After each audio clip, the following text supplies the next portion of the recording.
Students, आज हम बात करेंगे पायरो सीक्वेंसिंग टेक्निक की। तो ये जो पायरो सीक्वेंसिंग टेक्निक होती है, एक ऐसा मेथड होता है डीएनए सीक्वेंसिंग का जिससे हम ऑर्डर को डिटरमाइन करते हैं न्यूक्लियोटाइड्स में जो डीएनए में है।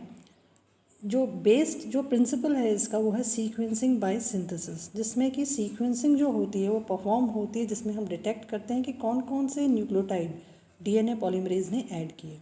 ये एक लाइट डिटेक्शन के ऊपर बेस्ड होता है जिसमें कि पायरोफॉस्फेट रिलीज़ होता है। क्योंकि पायरोफॉस्फेट रिलीज़ होता है इसलिए इसका नाम pyro sequencing DNA sequencing technique है। क्या इम्पॉर्टेंस है इस टेक्निक का, जिसको हम pyro sequencing DNA sequencing technology जो हम जिसे कहते हैं, it is sequencing by synthesis. इसमें 4 प्रकार के एंजाइम्स यूज़ होते हैं जो कि डिटेक्ट करते हैं न्यूक्लिक एसिड सीक्वेंसेस को।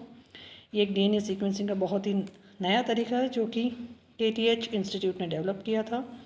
स्टैंडर्ड पायरो सीक्वेंसिंग जो होती है उसमें हम क्लिनो फ्रेगमेंट यूज़ करते हैं इश्चेरिचिया कोलाई का, जो डीएनए पॉलीमरेज फर्स्ट का होता है। इसमें ATP सल्फरेज यूज़ होता है जो कि एक रिकॉम्बिनेंट वर्जन है ईस्ट का सैक्रोमाइसिस ग्रेविसिए, और ल्यूसीफरेज जो कि अमेरिकन फायरफ्लाई फोर्टिनस पायरलिस से है, और अपायरस जो है एंजाइम वो सोलेनम ट्यूबरोसम से है। तो ये पूरी तरह से ल्यूमिनोमेट्रिक डिटेक्शन के ऊपर बेस्ड है, जिसमें कि पायरोफॉस्फेट जो रिलीज़ होता है primer directed DNA polymerase catalysed nucleotide incorporation में, उससे हम इसको डिटेक्ट करते हैं न्यूक्लियोटाइड सीक्वेंसेस को। इससे हम 100 बेसिस तक के डीएनए सीक्वेंसिंग ईजिली कर सकते हैं। तो अगर हम इसका एक जनरल आउटले देखें कि आपने यहाँ पे पॉलीमरेज एंजाइम, फिर सल्फरेज एंजाइम, फिर ल्यूसीफरेज एंजाइम और अल्टीमेटली अपायरेज एंजाइम से आपका रिलीज़ होता है पायरोफॉस्फेट, जो कि आपका एक सिंथेसिस शुरू हो गया है न्यू सीक्वेंसर का with the help of A template. और यहाँ पे आप देख सकते हो कि लाइट पीक यहाँ पे जनरेट होती है। तो ये जो पायरो सीक्वेंसिंग है वो एक ऐसी टेक्नोलॉजी है जिसमें जो कि नॉन इलेक्ट्रोफोरेटिक इन नेचर है। It is totally enzymatic system जो कि बेस्ड है ल्यूसीफरेज के, जो मॉनिटर करता है डीएनए प्रोडक्शन का। अगर हम इसको केमिकल इक्वेशन से देखें कि आपने जो डीएनए हैं जो एड अप होंगे with the help of XTPs, with the help of DNA polymerase, तो न्यूक्लियोटाइड्स जुड़ते चले जाएंगे, डीएनए N+1 हो जाएगा। इनिशियली डीएनए N है, फिर pyrophosphate is release. Now this is combining with APS pyrophosphate with the help of ATP सल्फरलाइज।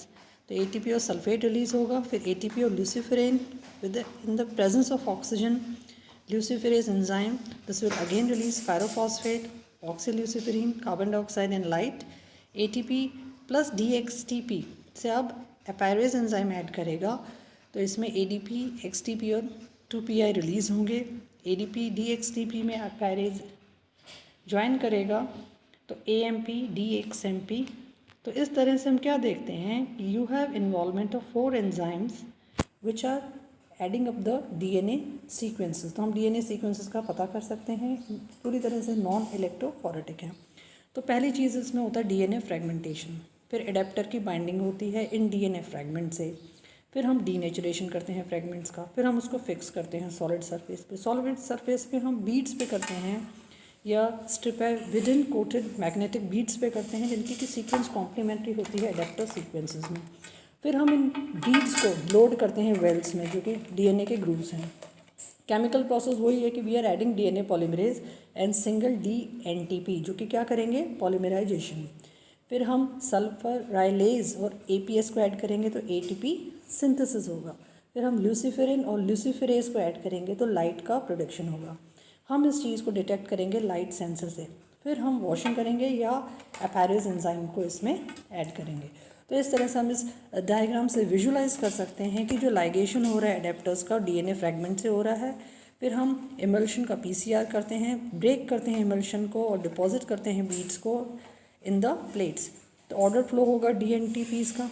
फिर जो बीड्स हैं वो क्लोनली एम्पलीफाइड हो जाएंगी टेम्पलेट डीएनए से, सीक्वेंसिंग होगी एंजाइम से, पॉलीमरेज एंजाइम इसमें यूज़ होगा, पायरोफॉस्फेट रिलीज होगा, ATP सल्फरेज होगा, ATP का प्रोडक्शन होगा, ल्यूसीफरेज होगा, लाइट डिटेक्शन होगा, और ये पायरो सीक्वेंसिंग का पूरा डायग्राम है। तो what is basically the chemistry behind this pyro sequencing.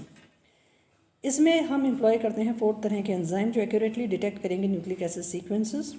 Primer जो है उसकी हाइब्रिडाइजेशन होगी single standard DNA biotin label template से, इसकी मिक्सिंग होगी एंजाइम डीएनए पॉलीमरेज से, ATP सल्फराइलेज, ल्यूसीफरेज और अपायरेज, और सबस्ट्रेट एडेनोसाइन 5 फॉस्फोसल्फेट APS और ल्यूसीफरेज। साइकिल्स 4 डीऑक्सी न्यूक्लियोटाइड ट्राइफॉस्फेट्स के सेपरेटली हम उसको ऐड करते हैं रिएक्शन मिक्सचर में। कैस्केडिंग होता है जिसमें कि न्यूक्लिक एसिड पॉलीमराइजेशन रिएक्शन होगा, इनऑर्गेनिक पायरोफॉस्फेट रिलीज होगा। एज अ रिजल्ट जैसे जैसे हम न्यूक्लियोटाइड का इनकॉर्पोरेशन करेगा एंजाइम पॉलीमरेज। प्रोसेस क्या है, जैसे जैसे आपके न्यूक्लियोटाइड इनकॉर्पोरेशन चलेगा उसमें एक रिलीज होगा इनऑर्गेनिक पायरोफॉस्फेट जो कि बराबर होगा amount of incorporated nucleotide. Release pyrophosphate जो है वो क्वांटिटेटिवली कन्वर्ट हो जाएगा एटीपी में, एटीपी सल्फोराइलेज से प्रेजेंस ऑफ एपीएस में। जनरेटेड जो आपका एटीपी है वो ड्राइव करेगा ल्यूसिफेरेज मीडिएटेड कन्वर्शन को ल्यूसिफेरिन से ऑक्सी ल्यूसिफेरिन में, जिससे कि विजिबल लाइट प्रोड्यूस होगी जो कि प्रोपोर्शनल होगी कितने आपके एटीपीज़ हैं। तो लाइट जो है in the luciferase catalyse reaction maximum of 560 nanometres तक होती है। वेवलेंथ को हम डिटेक्ट करते हैं फोटोन डिटेक्शन डिवाइस से, जिसको हम सीसीडी कैमरा या फोटो मल्टीप्लायर भी कहते हैं। पायरेज एक न्यूक्लियोटाइड डिग्रेडिंग एंजाइम है जो कंटिन्यूसली डिग्रेड करेगा एटीपी को non incorporated dNTPs in the reaction mixture. 65 seconds का टाइम लग जाता है to allow complete degradation. Reactions जो होंगे पायरो सीक्वेंसिंग में वो हम जनरेटेड जो लाइट उसको पीक सिग्नल्स के रूप में पैरोग्राम में होंगे जो कि प्रोपोर्शनल होंगे नंबर ऑफ न्यूक्लियोटाइड्स जितने आपके इनकॉर्पोरेट हुए। जैसे ही आपका सिंथेसिस जो प्रोसेस होगा उसका एक्सटेंशन होगा कॉम्प्लीमेंट्री न्यूक्लियोटाइड से। डीएनए सीक्वेंस डेमोन्स्ट्रेशन होगा पैरोग्राम ऑन स्क्रीन। स्लोप जो होगी पैरोग्राम की डिस्प्ले करेगी एक्टिविटीज़ जो डीएनए पॉलीमरेज की हैं और एटीपी सल्फोराइलेज की हैं। हाइट जो है वो शो करेगा activity of luciferase and slope जो है वो डेमोन्स्ट्रेट करेगा nucleotide degradation. Base callings perform होंगी इंटीग्रेटेड सॉफ्टवेयर से जिसके बहुत सारे फीचर्स होते हैं related to SNP and sequencing analysis. Overall जो रिएक्शन है polymerisation to light detection takes place in 3 to 4 seconds at room temperature. ATP sulfurylase convert करता है pyrophosphate to ATP in approximately 1.5 seconds and generation जो light होती है ल्यूसिफेरेज की 0.2 seconds में होती है। रिमूवल या डिग्रेडेशन जो होगा अनइनकॉर्पोरेटेड या एक्सेस डीएनटीपी का क्रूशल फैक्टर होता है। पायरो सीक्वेंसिंग में न्यूक्लियोटाइड जो रिमूवल होता है 2 डिफरेंट फेज में होता है, एक तो सॉलिड फेज होता है और एक लिक्विड फेज होता है। सॉलिड फेज में यूटिलाइजेशन होता है 3 कपल्ड एंजाइमेटिक प्रोसीजर का with washing steps. Liquid phase में कैस्केड ऑफ 4 एंजाइम्स होते हैं with no washing steps. Automation हो गया अभी पायरो सीक्वेंसिंग का माइक्रोफ्लूइडिक फॉर्मेट में। इसका इंटीग्रेशन होता है एमएलसीएल पीसीआर और डीएनए सीक्वेंसिंग असेंबली सॉफ्टवेयर से, जिससे कि सिग्नल पीक्स को हम प्रेजेंट करते हैं फ्लोग्राम्स में। Up to 100 bases are generated. New platform में कैपेसिटी इंक्रीज हो जाती है 3 लाख सैम्पल्स तक की जनरेशन हो जाता है 20 to 40 मिलियन बेसिस में। हम कहें तो एंटायर जो डीएनओ में उसकी शेयरिंग करके फ्रैगमेंट्स का लाइगेशन करते हैं एडेप्टर से। फ्रैगमेंट्स की बाउंडिंग होती है बीड से, फेवरेबल होता है 1 फ्रैगमेंट पर बीड। बीड्स की कैप्चरिंग होती है ड्रॉपलेट्स में PCR reaction mixture in oil में। डीएनए फ्रैगमेंट जो है क्लोनली एम्पलीफाइड होते हैं, emulsion of broken. Complete amplification के बाद में हर सिंगल स्ट्रैंड का ट्रीटमेंट होता है। बीड्स का डिपोजिशन होगा पिको टाइटर वेल्स में। हर वेल में कैपेसिटी होती है सिंगल बीड की। फिर हम उसको डिटेक्ट करते हैं सीसीडी कैमरा में प्रोग्राम्स में। लिमिटेशंस भी हैं कि जो लेंथ होती है 300 to 500 न्यूक्लियोटाइड्स वो शॉर्टर होती है 800 to 100 न्यूक्लियोटाइड्स की, जैसे कि चेन टर्मिनेशन मेथड में है।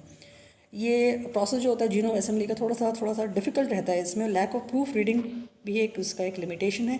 इसको हम कई जगह अप्लाई करते हैं पायरो सीक्वेंसिंग को कॉम्प्लेक्स डीएनए स्ट्रक्चर्स के एनालिसिस के लिए, cDNA एनालिसिस के लिए, म्यूटेशन डिटेक्शन के लिए, resequencing of disease linked genes के लिए, वायरल टाइपिंग और बैक्टीरियल टाइपिंग एंड SNPs के लिए। I hope you are able to understand it in a very better way. Thank you for watching.